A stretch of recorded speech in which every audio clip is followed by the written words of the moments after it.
예, 오늘 본문 우리 로마서 4장 우리 14절부터 25절 말씀을 중심으로 상황이냐 약속이냐, 즉 상황에 대한 믿음이 강한가 아니면 하나님의 약속에 대한 믿음이 강한가, 이 두 가지는 참 만만치 않은 싸움입니다.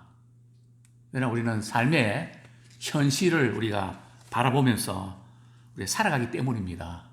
그래서 우리는 현재 있는 상황 속에서 할 수 있는 것과 할 수 없는 것을 늘 우리는 구분하기 바쁩니다. 그래서 늘 상황 속에 매여서 하나님이 계시고 약속의 말씀도 주셨지만 믿음으로 안 될 것 같은, 점점 믿음보다는 상황이 앞서는 그런 경우들이 많이 있는 것을 보게 됩니다. 믿음의 조상 아브라함도 마찬가지였죠. 사실 아브라함이 믿음이 좋은 것 같지만 그는 상황 앞에서 쉽게 굴복하는 우리와 같은 그런 연약함이 있었습니다. 하나님께서 아브라함에게 약속의 복을 주셨죠. 내 후손이 하늘의 별과 같이 많아질 거다. 그리고 약속의 땅 가나안을 너와 내 후손이 차지할 거다.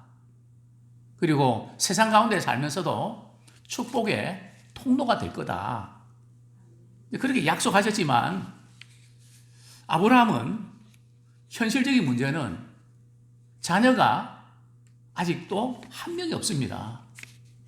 자녀가 있어야 어떻게 해보겠는데 자녀가 없단 말이죠. 근데 하나님께서는 찾아오셔서 자꾸 이 약속의 말씀을 주시면서 믿음을 불러일으킵니다.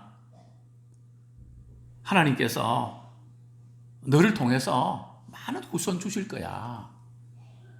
그러니까 이제 아브라함은 이렇게 말합니다. 하나님, 지금 자녀가 없지 않습니까? 그러니까 내가 지금 우리 집에서 정말 이렇게 충실한 그런 종이 있는데 이 엘리에셀이나 나는 상속자로 삼고 싶습니다. 다른 거 바라지 않고요. 이 엘리에셀이나 좀 잘 지켜주십시오. 아니야. 하늘의 별을 봐봐. 하나님께서 내 자손 그렇게 많게 해주실 거야. 보면 아브라함은 약속의 말씀 받을 때는 아멘 하는데 현실을 바라보면 노멘입니다. 또 하나님께서 아브라함에게 또 찾아오시죠. 이제 시간이 많이 흘렀습니다. 분명히 하나님께서 자신을 통해서 후손 주실 것을 아브라함은 믿었습니다. 그런데 방법이 사라를 통해서는 안 주실 것 같다고 하는 실망과 좌절이 찾아왔습니다. 무엇보다도 아마 사라가 먼저 여보, 나는 아무래도 하나님이 태의 열매를 안 주실 것 같대요. 그렇게 하고도 남죠. 왜냐하면 기네스북에 보면 여자분들 가운데 제일 늦게 임신했던 분이 있는데요. 세계적으로 유명한 분인데 몇 살인지 아십니까? 57세입니다. 물론 근간에는 모르겠는데요. 57세에 임신한 케이스가 아주 기네스북에 오를 정도거든요. 그런데 지금 사라는 몇 살입니까? 도저히 안 되겠다.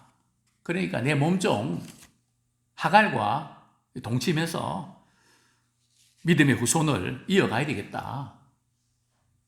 약속은 믿었는데 방법은 하나님의 방법보다는 하나님의 방법 안 될 것 같으니까 내 방법으로 뭔가 하나님의 뜻을 이루려고 하는 이제 그런 일을 추진했죠. 그래서 태어난 자녀가 누굽니까?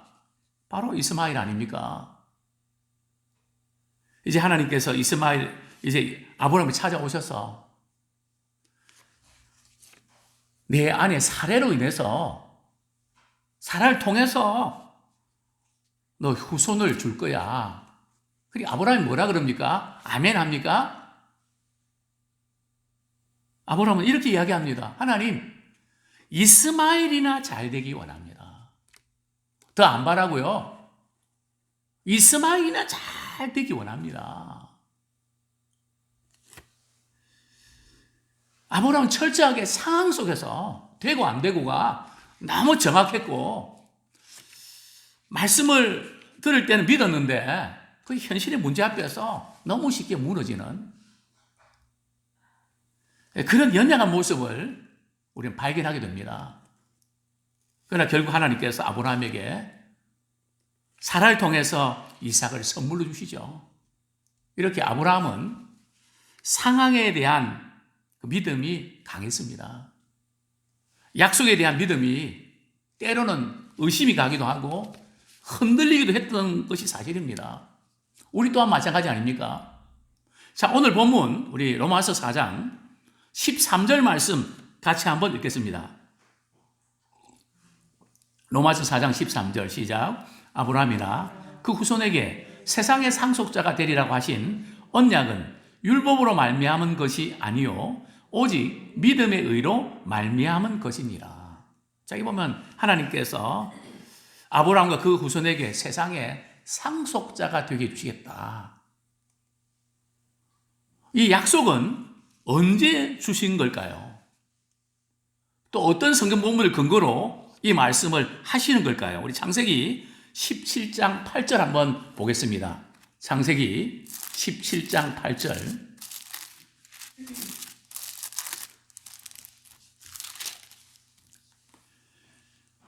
네, 같이 한번 읽겠습니다. 시작. 내가 너와 네 후손에게 내가 거류하는 이 땅, 곧 가나안 온 땅을 주어 영원한 기업이 되게 하고 나는 그들의 하나님이 되리라. 가나안 땅을 주고 자, 모든 족속들 열국의 아버지가 되게 하겠다. 상속자가 되게 하겠다 하는 이 약속은 어떻게 얻을 수 있나요? 결국 하나님께서 아브라함에게 약속을 주신 겁니다. 은혜로. 또 아브라함은 그 믿음으로 말미암아 이제 의롭다 여김을 이제 받게 된 거죠. 그게 바로 12절에 보면 믿음의 자치를 따르는 자들에게도 그러하니라. 13절 하반절도 보면 오직 믿음의 의로 말미암은 것이니라. 즉 율법으로 말미암은 것이 아니다. 지금 바울은 로마서 이 부분을 굉장히 강조합니다. 저는 왜 지금 바울이 이 부분을 그렇게 강조했을까? 우리 믿음 생활하는 저나 우리 모두가 어떤 신앙을 갖고 있는가 하면 말씀에 순종하면 복을 받는다. 사실 그 말씀이 틀린 건 아니거든요. 그래서 복을 받기 위해서 순종을 합니다. 그게 맞나요? 우리 하나님 그렇게 말씀하셨나요? 복을 받기 위해서 다른 신들에게 막 돌을 닦고 말이죠. 이러면 세상 종교가 다를 바가 없습니다. 그거는 사람이 만든 종교입니다. 성경은 엄격하게 말하면요. 하나님께서 우리에게 신령한 복을 다 주셨는데 그것을 믿으라는 겁니다. 그것을 받아들이라는 겁니다.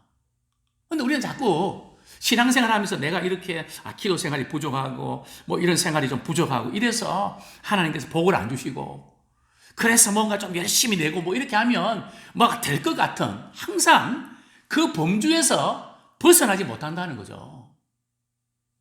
그러니까 신앙생활을 하면서 진리 안에 자유함을 누리고 감격 있기보다는 주눅이 들어있는 그리고 패배의식과 피의식에 사로잡혀 있는 말은 안 해도 뭔가 하나님께 대한 원망과 분노가 하나님께 대한 상처가 있습니다.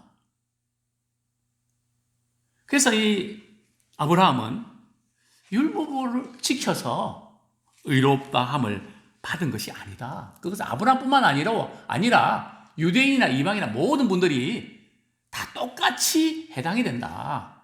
이것을 그렇게 강조하는 것입니다. 자, 우리 14절, 15절.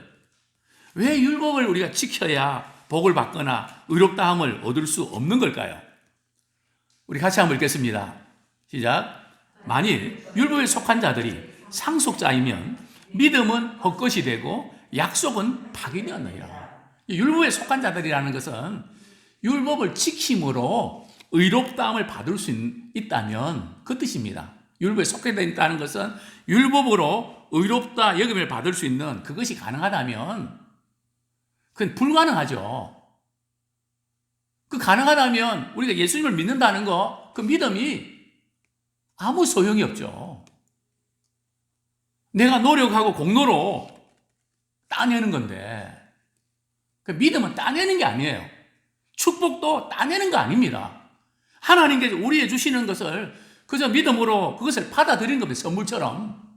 그럼 내 것이 되는 거거든요. 근데 우리는 자꾸 이것을 따내고, 해내고, 그러니까 자꾸 자랑도 하고, 또 그걸 인정을 안 해주면 시험도 들고, 늘 우리가 이렇게 상처받았다, 시험받았다 하는 그 범주가 바로 그런 카테고리 아닙니까? 그래서 바울은 특별히 이 부분을 강조합니다.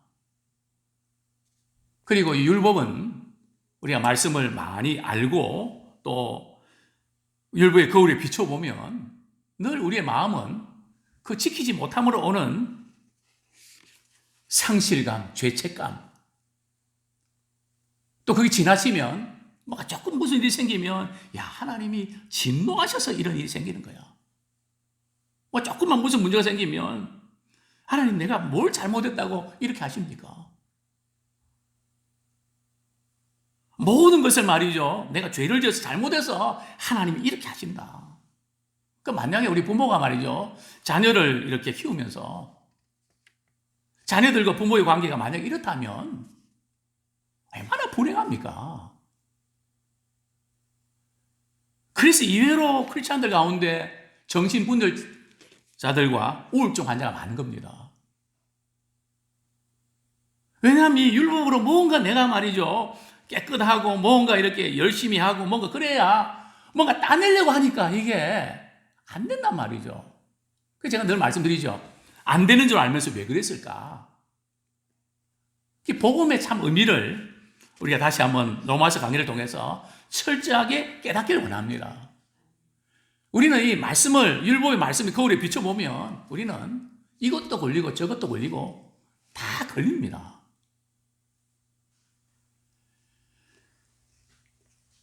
정말 하나님께서 아브라함에게 믿음으로 의롭다 이 얘기를 주셨는데요. 아브라함뿐만 아니고 이스라엘 백성도 마찬가지입니다. 우리가 잘 아는 십계명, 우리 출애굽기 20장을 한번 보겠습니다. 항상 성경의 구조는 은혜가 먼저 나옵니다. 그리고 율법이 나옵니다. 출애굽기 20장 같이 한번 읽겠습니다. 시작. 출애굽기 20장 우리 1절, 2절부터 3절까지만 같이 읽겠습니다. 시작. 하나님이 이 모든 말씀으로 말씀하여 이르시되 나는 너를 애굽 땅 종되었던 집에서 인도하여 낸 내 하나님 여호와니라. 너는 나 외에는 다른 신들을 내게 두지 말라. 그러니까 하나님께서 내가 너를 애굽 땅 종되었던 땅에서 인도해 낸 내 하나님 여호와다. 애굽에서 건져내 주신, 영적으로 말하면 구원의 놀라운 은혜를 먼저 주셨다는 거죠. 그 은혜를 경험한 사람에게 하나님께서 어떻게 하나님을 섬겨야 될지 법을 주셨는데 그게 바로 십계명이죠. 그래서 우리가 신앙생활 하면서 제일 어려운 분들이 어떤 분들이 가면 교회는 이제 다녔는데 하나님을 잘 모릅니다. 그러다 보니 은혜도 잘 모르고 사랑도 잘 모르는데 그냥 말씀에 순종하라고 자꾸 이야기하면 순종할 수가 없거든요. 구조적으로 순종이 불가능. 왜냐하면 거듭나야 순종이 됩니다. 성령이 우리 가운데 임해야 말씀에 순종할 수 있는 힘이 생깁니다. 근데 그건 없는데 자꾸 하라 그러니까 막 그냥 거부감이 생기고 할 수가 없죠. 그러니까 먼저 우리가 일을 맡기고 할 때 그분이 정말 하나님을 사랑하는가, 그분의 은혜를 얼마나 입었는가, 거기에 따라서 우리가 조율을 해야 됩니다. 이런 점에서 철저하게 아브라함은 어떻게 의롭다함을 얻었는가, 우리 16절 말씀 같이 한번 읽겠습니다. 시작. 그러므로 상속자가 되는 그것이 은혜에 속하기 위하여 믿음으로 되나니 이는 그 약속을 모든 후손에게 굳게 하려 하심이니라. 율법에 속한 자에게 뿐만 아니라 아브라함의 믿음에 속한 자에게도 그러하니 아브라함은 우리 모든 사람의 조상이라. 에베소에 있는 표현으로 하면 은혜로 인하여 믿음으로 말미암아 세상에 후사가 되는, 상속자가 되는 약속을 받았다는 거죠. 여기 세상에 상속자가 되는 약속을 받았다는 것은 우리가 단순히 예수님을 믿음으로 말미암아 구원을 받은 것에 끝나지 않고요, 세상에 살면서도 하나님께서 우리에게 축복을 약속하셨다는 겁니다. 말씀에 순종 우리 해야 되지만 이미 우리는 축복의 약속을 받았습니다. 왜냐하면 하나님께서 아브라함에게 축복을 약속하실 때 아브라함이 뭔가 순종하면 이런 내가 축복을 주겠다, 약속을 주시겠다는 게 아니거든요.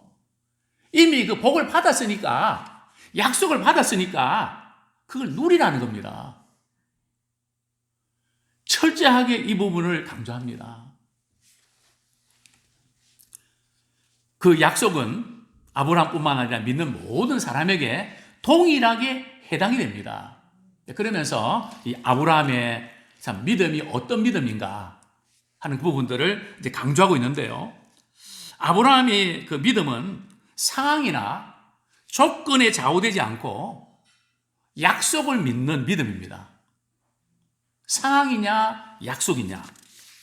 자, 우리 17절 같이 한번 읽겠습니다. 17절 시작. 기록된 바 내가 너를 많은 민족의 조상으로 세웠다 하신과 같으니 그가 믿은 바 하나님은 죽은 자를 살리시며 없는 것을 있는 것으로 부르시는 이시니라. 18절 아브라함이 바랄 수 없는 중에 바라고 믿었으니 이는 내 후손이 이 같으리라 하신 말씀대로 많은 민족의 조상이 되게 하려 하심이라. 아멘. 하나님께서 아브라함에게 말이죠, 열국의 아버지가 되게 하겠다. 또 많은 민족의 조상으로, 믿음의 조상으로 삼겠다. 그럴 때 자녀가 있었던 게 아니거든요. 자녀가 없었는데 하나님께서 그렇게 약속을 해 주셨습니다. 그래서 아브라함은 이제 그것을 믿었습니다. 물론 의심할 때도 있었죠. 약해질 때도 있었죠. 그럼에도 불구하고 아브라함은 삶의 현장에서 하나님께서 아브라함 믿음이 약해질 때 되면 하나님이 찾아오셔서 말씀하십니다. 그러니까 아브라함이 믿음이 조상이 됐던 것은 저절로 자기 속에서 믿음이 발생한 게 아니고요, 하나님께 찾아오셔서 말씀으로 아브라함에게 믿음을 확증시켜 주신 겁니다. 그래서 우리의 믿음은 우리 스스로 나 믿음이 좋다, 믿음이 안 좋다, 그런 어떤 것으로 저울질 하지 마시고 그냥 하나님 말씀 주시면 그냥 그것을 그대로 아멘으로 받아들이면 하나님께서 그 믿음을 보시고 의롭다고 여겨주십니다. 이게 가장 확실한 믿음이죠. 아브라함에 있어서 바로 그 점이 참 우리가 이렇게 한번 도전을 받아야 될 부분입니다. 그게 어떤 걸까요? 그가 믿은 바 하나님, 우리가 믿는 하나님과 아브라함이 믿었던 하나님은 뭐가 다를까요? 아브라함은 죽은 자를 살리시는 분이 하나님이시다, 그걸 믿었단 말이죠. 어떤 경우입니까? 두 가지 경우입니다. 첫 번째 경우는 지금 아브라함과 이 사라는 나이로 자녀를 낳을 수 없는 그런 사라의 태도 죽은 것 같고 19절에 보면 100세가 되어서 자기 몸도 죽은 것 같은 도저히 생산 능력이 없는 그런 상황입니다. 과학적으로 그렇고 의학적으로도 그렇고 통계학적으로도 그렇고 경험적으로도 그렇고 도저히 있을 수 없는 그 죽은 자 가운데서, 그러나 아브라함은 그 죽은 자 가운데서도 살리시는 하나님이시다. 어떻게 해요? 하나님께서 사라에게 이삭을 선물 주시지 않습니까? 아브라함 확실히 믿었습니다. 그 사이에 여러 가지 의심도 하고 그랬지만, 야, 하나님은 정말 이 태가 죽었는데 죽은 자 가운데서 그분을 살리시는 분이시구나. 또 두 번째 경우가 있죠. 어떤 경우입니까? 사라가 아니라 이삭을 번제로 드리라고 그랬는데 벌써 아브라함에게 있어서 이제 모리아 산으로 갈 때 그 이삭은 마음속에 죽은 아들입니다. 이미 하나님께 바쳐야 될 번제물입니다. 근데 그 창세기 보면 종들하고 같이 가지 않습니까? 이제 목적지가 보이니까 종들은 너희들은 여기 있어. 그리고 아브라함이 뭐라고 이야기하는지 아십니까? 우리가 가서, 우리입니다. 내가 가서 번제 드리고 올게, 이게 아니고요. 우리가 가서 돌아올게. 번제 드리고 돌아올게. 벌써 용어 자체부터 말이죠. 물론 말하기 불편해서 그렇게 말할 수도 있었겠지만, 또 로마서는 이렇게 말씀하고 있습니다.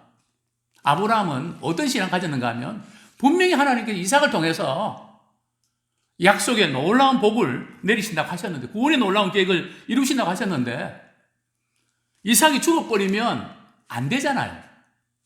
그러니까 내가 죽이더라도 하나님께서는 이삭을 살려내실 거야. 즉 아브라함은 믿는 하나님은 생명의 하나님이시다. 그걸 믿었던 거죠. 죽은 자를 살리시는 그런 하나님이시다. 또 아브라함은 없는 것을 있는 것으로 이렇게 믿었던 믿음의 사람입니다. 도저히 이삭을 갖는다는 걸 생각 못 하죠. 한두 해, 어쩌면 하나님이 약속해 주시고 참 그 이삭을 주시기까지 그건 25년 걸리지 않습니까? 말씀 받고 정말 안 이루어져서 우리가 좌절하고 낙심할 때가 많지 않습니까? 아무래도 그래도 안 될 것 같던 생각에 빠지지 않습니까? 그런데 아브라함은 그 없는 것을 있는 것으로 부르신다. 즉 아브라함은 생명의 하나님을 믿었고요. 없는 것을 있는 것으로 부르신다는 것은 창조의 하나님 믿으셨습니다.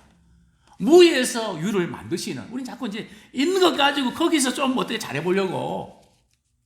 근데 우리 하나님은 우리가 기도할 때 너희는 내게 부르짖어라. 그리하면 내가 알지 못하는 크고 기이한 방법으로 내가 응답하겠다고 약속하셨습니다.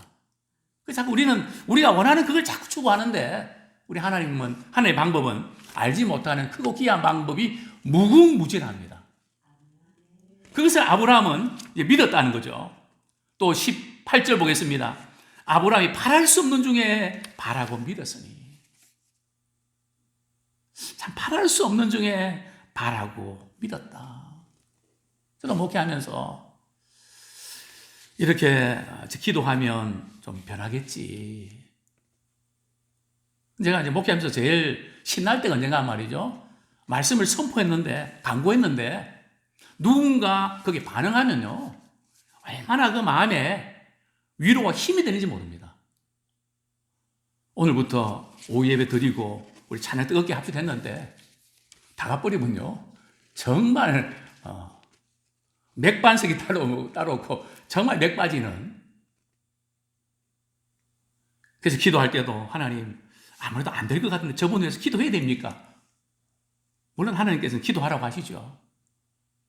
그럼 저는 하나님 기도할 맛이 안 납니다. 뭐가 조금 달라지고 뭐 해야 힘이 나지. 맨날 그 자리에 있는데 그 시간에 제가 다른 분을 위해서 기도하고 다른 일 하는 게 훨씬 더 생산적 아닙니까? 내가 이렇게 무의미하게 이렇게 시간 보내니까 아깝습니다. 억울합니다. 화가 납니다. 그럴 때마다 이 말씀 생각납니다. 바랄 수 없는 중에 바라는 게 그게 진짜 믿음이다. 변하지 않는 가운데 하나님을 바라보며 그분만을 바라보며 집요하게 주님을 의지하는 그게 진짜 믿음이다. 그런 말씀으로 이제 위로해 주십니다. 18절 하반절에 보면 내 구손이 이같이 하신 말씀대로 많은 민족의 조상이 되게 하려 하십니다. 아브라함은 하나님이 약속하시면 그대로 될 것을 믿었습니다. 누가 뭐 된다 안 된다 하더라도 아브라함은 경험적으로 깨달았습니다. 그동안 한 25년 동안에 쭉 보면서 지나온 날들을 가만히 보면서 우리 인생과 우리 시대가 어떻게 되는가 가만히 보니까 아브라함은 결국은 어떻게 된다고요? 하나님의 말씀대로 되는구나. 우리가 이걸 발견하길 원합니다. 뭐 당장 보면 뭐 어리석은 것 같고 미련한 것 같지만 우리가 살아보면 결국은 하나님의 말씀대로 되는구나. 그러니까 우리는 전적으로 하나님 그분을 의지하고 그분의 약속을 붙잡고 나가는 우리 모두가 되기를 소원합니다. 우리 19절부터 21절 말씀 읽고 우리 말씀 정리하겠습니다. 19절부터 21절 시작. 그가 100세나 되어 자기 몸이 죽은 것 같고 사라의 태가 죽은 것 같음을 알고도 믿음이 약해지지 아니하고 믿음이 없어 하나님의 약속을 의심하지 않고 믿음으로 견고하여져서 하나님께 영광을 돌리며 약속하신 그것을 또한 능히 이루실 줄 확신하였으니. 19절에 보면 아브라함은 이제는 끝났다. 이제는 도저히 안 된다. 그런 순간에도 뭐가 약해지지 않았다고요? 믿음이 약하여 지지 아니하고. 물론 아브라함이 낙심도 되고 의심도 되고 뭐 그런 과정들이 왜 없었겠습니까? 있죠. 또 우리도 의심도 하게 되고 갈등도 하게 되고 있습니다. 그러나 우리는 그런 많은 과정들이 있지만 그 가운데서 우리는 말씀으로 결론 내리길 원합니다. 그래도 하나님의 말씀대로 결론을 내리자. 그 말씀의 약속을 붙잡고 더 믿음이 견고해졌다는 거죠. 하나님께 영광 돌려드리며 우리가 도저히 불가능한 현실, 변하지 않을 것 같은 그런 사람, 그때 우리는 어떻게 기도해야 될까요? 하나님, 아무개 그냥 사고가 터져갖고 좀 정신 차리게 해달라고 그런 기도를 하지 마십시오. 우리는 어떻게 기도해야 될까요? 우리는 그런 그 기도보다 하나님, 이 사람이 하나님께서 은혜를 주셔서 주님께서 그 마음 열어주셔서 주님을 기쁘시게 하고 주의 영광을 나타내는 그것을 보기 원합니다. 그러니까 안 되고 힘들 때에 그 상황 속에서 하나님, 이런 상황 속에서 주님이 함께 하심을 나타내는 기회로 삼기 원합니다. 하나님께 영광 돌리는 기회로 삼기 원합니다. 거기에 도좀 맞추십시오. 나도 다른 사람처럼 한번 떵떵거리며 살고 뭔가 좀 믿음이 좋은 사람처럼 인정받고 살도록 좀 어떻게 해주십시오. 그게 아니고요. 극한 상황이지만 하나님께 영광 돌릴 수 있는 기회로 삼기 원합니다. 거기에 초점 맞출 때 우리 하나님은 열어주실 줄로 믿습니다. 약속하신 그것을 또한 능히 이루실지를 확신하였으니 하나님께서 그것을 의로 여기신 겁니다. 우리 또한 마찬가지입니다. 부족합니다. 약합니다. 이해할 수 없어도 하나님을 신뢰합니다. 마음이 섭섭하고 힘들어도 신실하신 주님을 바라봅니다. 주님 말씀하셨으니 저는 그대로 따릅니다. 이런 믿음의 사람, 축복의 사람 되기를 소원합니다.